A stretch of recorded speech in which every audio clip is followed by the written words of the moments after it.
আমি যে জায়গা খাড়া আছি এই জায়গা হইল গিয়া ইটরকান্দি ইটরকান্দি কুনাগ্রাম। আজকে ইটরকান্দি সরসপুর নারায়ণপুর বিভিন্ন জায়গা এলাকা কমসে কম 20 থেকে 30,000 মানুষ জলমগ্ন, জলের নিচে ঘর বাড়ি সব।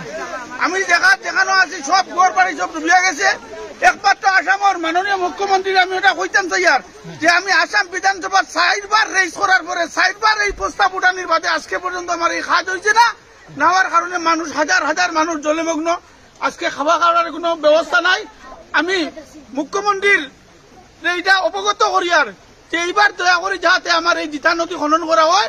এই জিতা নদী খনন করলে এইগুলা মানুষের এই প্রবলেম হইতো না, জলের প্রবলেম।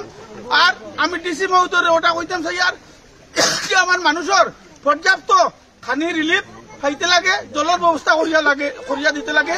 আসামের মাননীয় মুখ্যমন্ত্রীরা কইয়ার যে জলের ব্যবস্থা, চাউলের ব্যবস্থা, খানির ব্যবস্থা করিয়া দিবার লাগে। মানুষের অবস্থা খারাপ হয়ে গেছে জলে।